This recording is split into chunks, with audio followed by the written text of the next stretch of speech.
Hello friends, welcome to my YouTube channel.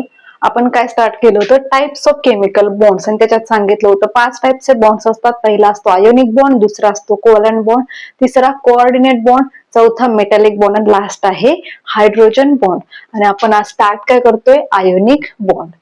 Ionic bond आहे तो introduce केला गेलेला आहे, सायंटिस्ट होता कोसेल, त्यांनी इंट्रोड्यूस केला किंवा 1916 मध्ये. त्याच्यानंतर बघा आयोनिक बॉन्डची डेफिनेशन काय आहे. A chemical bond formed by transfer of certain number of electrons. म्हणजे काय, केमिकल बॉन्ड किंवा जो बॉन्ड फॉर्म होतोय, कधी फॉर्म होतोय, जेव्हा ट्रान्सफर होते सर्टन नंबरच्या इलेक्ट्रॉन्सची, ठीक आहे, certain number of electrons from valence shell of one atom. एका ॲटमच्या व्हॅलन्स शेल मधून सर्टन नंबर एवढे इलेक्ट्रॉन्स काय केले जातात, ट्रान्सफर केले जातात. कुणाला ट्रान्सफर केले जातात, to valence shell of another atom. दुसरा जो ॲटम आहे त्याला ट्रान्सफर केले जातात. त्याच्यामुळे काय होतं, both acquire noble gas configuration, जेणेकरून दोघांना पण काय मिळेल, नोबेल गॅस कॉन्फिगरेशन मिळेल. म्हणजे इनर्ट तयार होतील ऍटम्स. ते काय सांगतोय आपण, दोन ऍटम्स आहेत. एक ऍटम आहे जो काय करतो, इलेक्ट्रॉन ज्याच्याकडून ट्रान्सफर केले जातात दुसऱ्या ऍटमला. किती केले जातात, तर सर्टन नंबर ऑफ इलेक्ट्रॉन्स म्हणले. आता हे डिपेंड आहे की कोणते ऍटम्स आपण घेतलेले आहेत.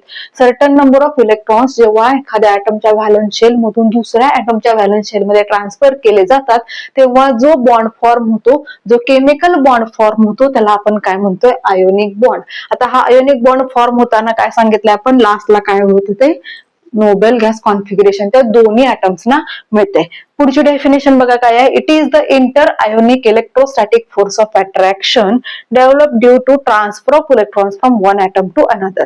जेव्हा एका ऍटम कडून दुसऱ्या ऍटम कडे इलेक्ट्रॉन ट्रान्सफर केले जातात, तेव्हा त्या दोन ऍटम्स मध्ये जो electrostatic force of attraction form होतो, त्याला आपण काय म्हणतोय, आयोनिक बॉन्ड म्हणतोय. बघा परत सांगते, काय सांगतोय, इलेक्ट्रॉन्स जेव्हा एका ऍटम कडून दुसऱ्या ऍटम कडे ट्रान्सफर केले जातात, तेव्हा तिथं काय होतं, एक इलेक्ट्रोस्टॅटिक फोर्स ऑफ अट्रॅक्शन तयार होते, आणि त्या फोर्सला आपण काय म्हणतोय, आयोनिक बॉन्ड म्हणतोय. फोर्स एक दोन त्या ऍटम्सना काय करतोय, बाइंड करून ठेवतोय, म्हणून आपण त्याला काय म्हणतोय, बॉन्ड म्हणतोय, आयोनिक बॉन्ड. आता काय लिहिलंय, इंटर आयोनिक म्हटलं. इंटर आयोनिक म्हणजे काय, दोन वेगवेगळे आयन्स तयार होतात. जेव्हा इलेक्ट्रॉन ट्रान्सफर केले जातात एका ऍटम कडून दुसऱ्या ऍटम कडे, तेव्हा काय होतात, दोन आयन्स फॉर्म होतात. म्हणून त्या दोन आयन्स मध्ये इंटर आयोनिक, त्या दोन आयन्स मध्ये जो electrostatic force of attraction develop होईल, त्याला आपण काय म्हणतो, आयोनिक बॉन्ड म्हणतोय.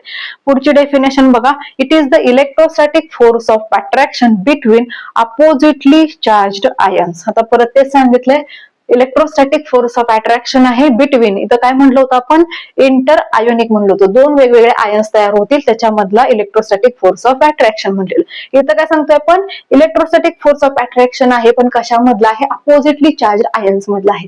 आता अपोजिटली चार्ज आयन्स म्हणजे काय, जो देणार आहे, म्हणजे जो इलेक्ट्रॉन देतोय, जो सुरुवातीला इलेक्ट्रॉन देतोय, ज्याला आपण इलेक्ट्रो पॉझिटिव्ह म्हणतोय, त्याच्यावरती चार्ज काय येईल, पॉझिटिव्ह चार्ज आहे. आणि जो घेणार आहे, जो काय स्पेसिस असेल, इलेक्ट्रॉन निगेटिव्ह ऍटम असेल, तो ऍटम काय करेल, निगेटिव्ह चार्ज येईल. हे दोन आयन्स तयार होतील. हे कसे आहेत बघा, अपोजिटली चार्ज्ड आयन्स आहेत. म्हणून आपण काय म्हणतो, electrostatic force of attraction between oppositely charged ions.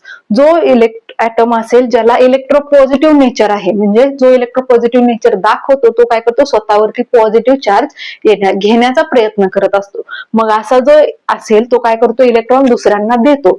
जर एखादा ऍटम असेल, त्याला जर पॉझिटिव्ह इलेक्ट्रॉन हवा असेल, तर तो काय करेल, निगेटिव्हली चार्ज इलेक्ट्रॉन काढून दुसऱ्याला देईल.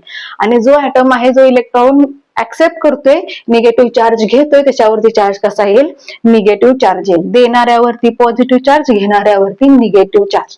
मग असे जे अपोजिटली चार्ज आयन्स तयार होतात, त्या दोघांना एकमेकांजवळ ठेवण्यासाठी जो फोर्स येतोय, इलेक्ट्रोस्टॅटिक फोर्स ऑफ अट्रॅक्शन, त्याला आपण काय म्हणतोय, आयोनिक बॉन्ड म्हणतोय. थोडक्यात आयोनिक बॉन्ड काय आहे, एका ऍटम कडून दुसऱ्या ऍटम कडे इलेक्ट्रॉन ट्रान्सफर केले जातात. आता हा बॉन्ड फॉर्म का होतो, तर याचं रिझन काय आहे आपण सांगितलं. दोन्हीही ऍटम्स काय अक्वायर करतात, नोबेल गॅस कॉन्फिगरेशन. म्हणजे ते काय होतात, नोबेल गॅस कॉन्फिगरेशन आल्यानंतर काय होतात, ऍटम्स ते स्टेबल होतात. म्हणजे परत आणखीन इलेक्ट्रॉन्स काय करणार आहेत, डोनेट करणार नाहीत किंवा ऍक्सेप्ट करणार नाहीत. तर हे होतं definition of ionic bond. Next व्हिडिओमध्ये आपण बघणार आहे त्याचे एक्झाम्पल बघणार आहे. आयोनिक बॉन्ड फॉर्म कसा होतो याचा आपण एक एक्झाम्पल बघणार आहे. भेटूयात आपण नेक्स्ट व्हिडिओमध्ये. थँक्यू.